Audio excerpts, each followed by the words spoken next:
సెల్ఫ్గా income tax returns file చేసుకునే వాళ్ళు కొన్ని మిస్టేక్స్ చేస్తున్నారు. ఫస్ట్ మిస్టేక్, వాళ్ళకి ఏ ఫామ్లో ఏ ఇన్కమ్ డిస్క్లోజ్ చేయాలనేది తెలియకపోవడం. వాళ్ళకి హెచ్ఆర్ఏ ఉంటుంది, interest on self occupied property రెండు క్లెయిమ్ చేస్తున్నారు, విచ్ ఈజ్ నాట్ కరెక్ట్. ఇక్కడ ఫస్ట్ కంపెనీలో జాయిన్ అవుతారు, వాళ్ళు స్లాబ్స్ ప్రకారం ట్యాక్స్ డిడక్ట్ చేస్తారు. సెకండ్ కంపెనీలో జాయిన్ అవుతారు, వాళ్ళు కూడా ఏం చేస్తారు, వాళ్ళ దగ్గర ఉన్న ఇన్కమ్ స్లాబ్స్ ప్రకారము ట్యాక్స్ క్యాలిక్యులేట్ చేస్తారు. పీపుల్ ఈరోజు శాలరీ ఇన్కమ్తో పాటు ఏం చేస్తున్నారు, ట్రేడింగ్ చేస్తున్నారు. కొంతమంది ఈక్విటీ చేస్తారు, కొంతమంది F&O చేస్తారు, కొంతమంది ఇంట్రాడే ట్రేడింగ్ చేస్తూ ఉంటారు. వీళ్ళకి ఏంటంటే రెగ్యులర్ శాలరీ ఇన్కమ్తో పాటు commission income, dividend income, some other incomes వస్తూ ఉంటాయి. వీళ్ళు ఫ్రీలాన్సింగ్ చేస్తూ ఉంటారు, అంటే శాలరీతో పాటు సమ్ అదర్ కంపెనీస్కి వర్క్ చేస్తారు. VDA transactions, virtual digital asset.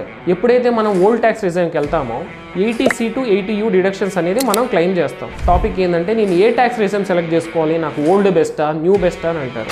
Income tax returns file చేసేటప్పుడు ఫారెన్ అసెట్ డిస్క్లోజర్ అనేది మ్యాండేటరీ అండి.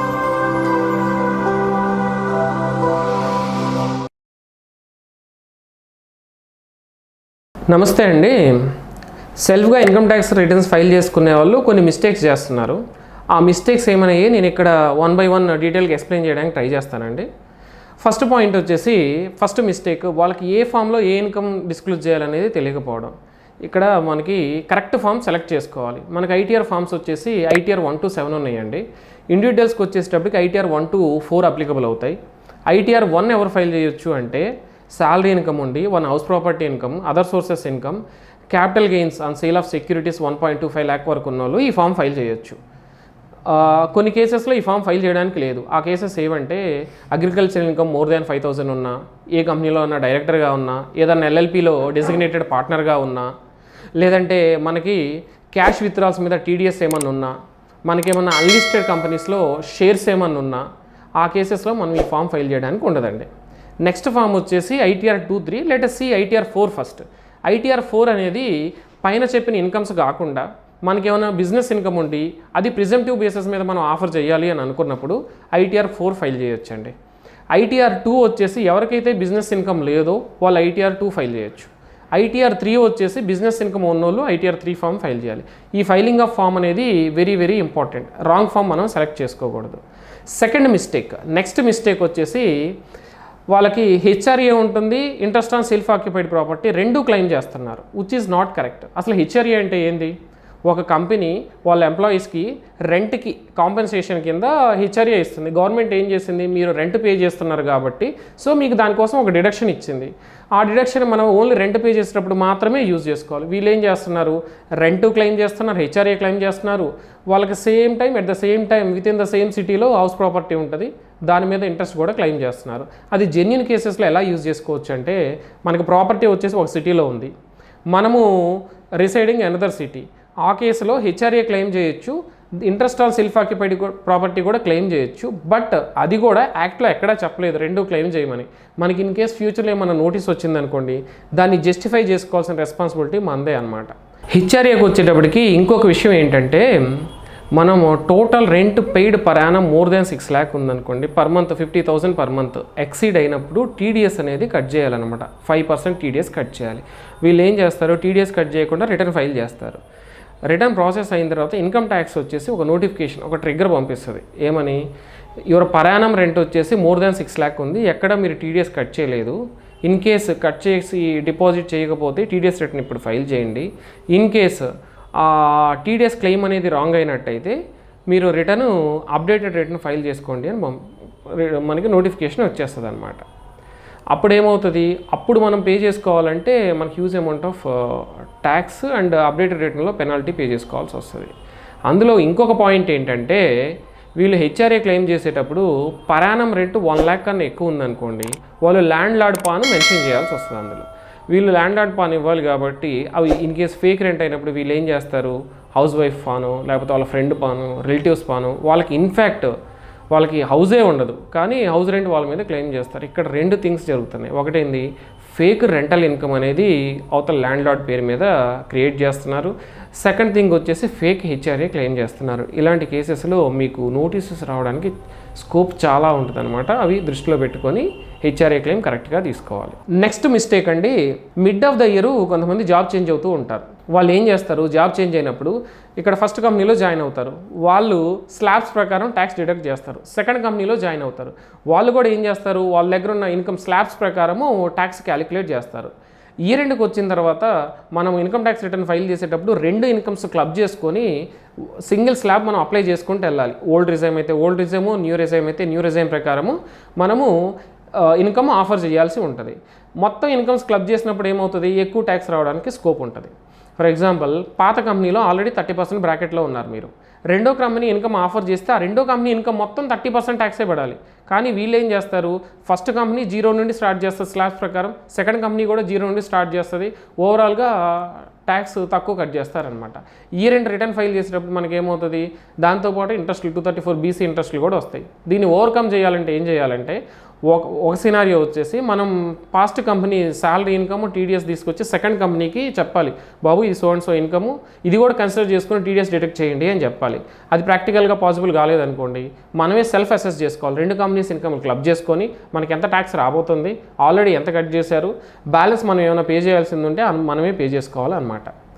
నెక్స్ట్ మిస్టేక్ అండి, వీళ్ళు ఏం చేస్తారు, దీంతోపాటు మెజారిటీ ఆఫ్ ద పీపుల్ ఈరోజు శాలరీ ఇన్కమ్తో పాటు ఏం చేస్తున్నారు, ట్రేడింగ్ చేస్తున్నారు. కొంతమంది ఈక్విటీ చేస్తారు, కొంతమంది F&O చేస్తారు, కొంతమంది ఇంట్రాడే ట్రేడింగ్ చేస్తూ ఉంటారు. ఎప్పుడైతే ఇంట్రాడే ట్రేడింగ్ చేస్తారో, ఇంట్రాడే ట్రేడింగ్ వచ్చేసి బిజినెస్ ఇన్కమ్ అండి. అది ఇంట్రాడే ట్రేడింగ్ బిజినెస్ ఇన్కమ్. వీళ్ళు ఏం చేస్తారు, ఇంట్రాడే ఇన్కమ్ తీసుకెళ్ళి షార్ట్ టర్మ్ క్యాపిటల్ గెయిన్లో డిస్క్లోజ్ చేస్తారు, విచ్ ఈజ్ ఏ రాంగ్. ఎందుకు రాంగ్ అంటే, ఒకటి head of income classification wrong, second thing వచ్చేసి షార్ట్ టర్మ్ క్యాపిటల్ గెయిన్ ఏమో లాస్ట్ ఇయర్ జూన్ తర్వాత 20% ట్యాక్స్ రేటు. ఇది బిజినెస్ ఇన్కమ్ వచ్చేసి నార్మల్ స్లాబ్స్లో ఇంక్లూడ్ చేస్తామన్నమాట. Maybe in case if you're in 30% bracket ఏమవుతుంది, ఇది 30% ఆఫర్ చేయాల్సిన 20% ట్యాక్స్ ఆఫర్ చేస్తున్నారు. దానివల్ల కాన్సిక్వెన్సెస్ ఏమొస్తుంది, short payment of income tax, which is not correct అండి. Next, futures and options trading చేస్తూ ఉంటారు. వాళ్ళు ఏం చేస్తారు, నాకు F&Oలో చాలా లాస్ వచ్చింది, సో నేనేం డిస్క్లోజ్ చేయడం అవసరం లేదు కదా అనుకుంటారు. అది రాంగ్ అండి.